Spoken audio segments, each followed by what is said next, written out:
Olá, tudo bem? Vou deixar uma palavra rapidinha para você, se puder prestar atenção um minutinho. Alguns dias atrás, eu e minha esposa estávamos conversando com uma irmã de uma outra denominação, né? E ela falava de uma situação que houve lá com um cunhado dela. O cunhado dela tal contraiu o Covid-19 e veio a falecer, né? Só que nesse meio tempo, ela foi, e orou e profetizou, e aconteceu que quando essa pessoa morreu, né, a irmã dele falou assim: poxa, mas você veio, você orou, você falou que Deus ia curar, você falou que Deus ia restaurar, e trouxe profecias e não sei o que, e meu pai e meu irmão morreu, e como que fica agora? Então, são alguns pontos a serem observados, né?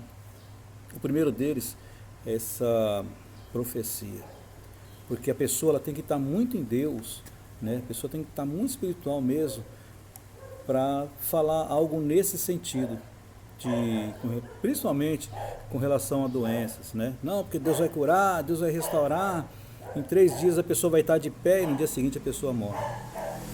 Entendeu? Então é complicado. Isso daí a igreja evangélica vai perdendo a credibilidade com isso, né?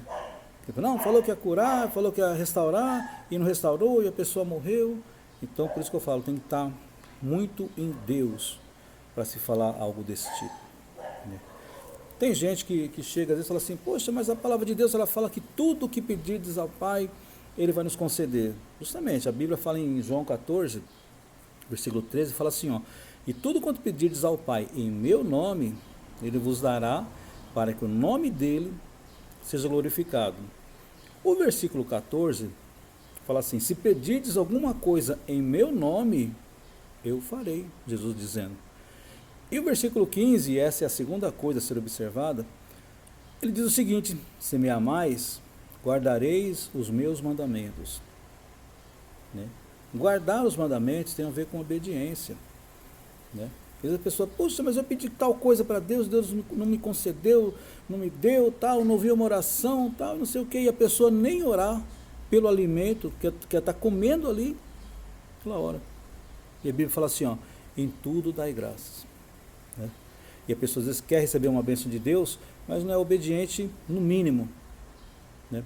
E às vezes também a pessoa de repente leva uma vida conjugal de qualquer forma, entendeu? Relaxadamente, ou só está amigado e não se preocupou em acertar a situação diante da lei dos homens, né?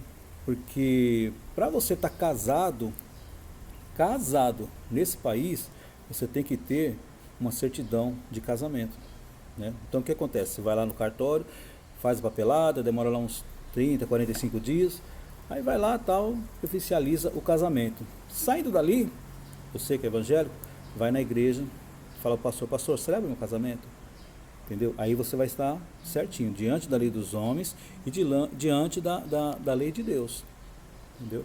Aí você vai estar certo. Então tem pessoas que não, que junta lá, amiga tal, e vive lá 40, 50 anos, e nunca oficializou, não tem um pedaço de papel que comprova que eles são casados, né? Então, quer dizer, está em pecado também, né?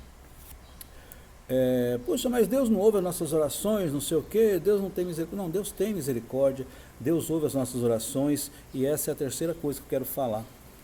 Apesar de tudo, apesar das suas orações, do seu clamor, você pode ir lá se diluir de tanto chorar, sempre o que vai prevalecer é a vontade de Deus.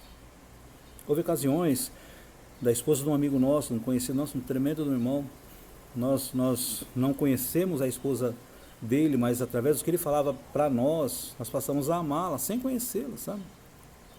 E ela estava com enfermidades, estava com câncer, e infelizmente ela veio a falecer. Nós oramos, e um dia ele trouxe uma notícia para nós: nossa, olha, ela reagiu, o médico disse que não vai precisar da cirurgia, tá? Nós ficamos afoitos, ficamos alegres, tal, não sei o que, e daí mais um mês e pouco, ela faleceu. Nós não oramos para ela ser curada? Nós oramos bastante, né? Tem uma outra situação da pastora Giovana, que faleceu há pouco tempo também. Ela foi internada para fazer uma transfusão de sangue. Não, transfusão não, mas tomar 2 bolsas de sangue. E nesse período que elas faziam os exames preliminares, foi descoberto que ela estava com leucemia. Sabe, é muito triste para mim falar isso, sabe? Isso me incomoda demais. A gente amava demais ela. Mas ela, em 20, 30, 40 dias, ela entrou no hospital e morreu. Ela morreu. Sentimos muito, a gente chora muito, a gente sente muita falta. Mas o que prevalece em cima de tudo que a gente quer, em cima dos nossos planos, nossos anseios e tal, é a vontade de Deus. Se é a vontade de Deus, Deus vai te abençoar. Se não é a vontade de Deus, Deus não vai te dar. Porque às vezes, de repente, você está pedindo algo aqui e Deus está vendo lá na frente que isso vai dar ruim para você e Ele não vai te dar. Entendeu? Então temos que estar atento a isso, né? De repente também, para aquela pessoa que morreu, que nem a pastora, ou que nem a esposa do nosso amigo que faleceu também, os planos de Deus para ela aqui na terra já haviam se cumprido já. Entendeu? O que Deus tinha preparado para ela, ó, você vai fazer, você tem essa missão para fazer. Fez, morreu. Acabou. Quando a pastora Giovana, a apóstola Giovana, ela foi internada, no dia que nós fomos visitá-la, eu e minha esposa, havia uma pessoa no quarto dela que estava recebendo alta. Né? Recebendo alta, tal, livrou a vaga. Aí viemos a saber depois que colocaram outra pessoa, uma pessoa incrédula de tudo, somente com relação a Deus. E aí o que aconteceu? Em uma semana, a apóstola Giovana ministrou sobre ela, entendeu? E essa pessoa recebeu Jesus como seu Salvador. Pouco tempo depois dessa situação, ela morreu. Entendeu? Então, o que nos confortou com isso tudo? Foi a passagem que está em 2 Timóteo, capítulo 7, onde Paulo fala assim, ó, combati o bom combate, acabei a carreira e guardei a fé. Então, apesar das situações, apesar dos problemas, apesar das mortes, né, das faltas que nós vamos ter, entendeu? Em tudo temos que dar graça.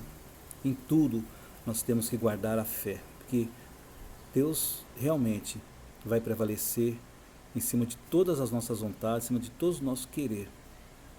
Podemos chegar diante de Deus com clamor, clamando, clamando e clamando. Davi chegou diante de Deus por causa do filho dele que estava doente, mas era filho do pecado.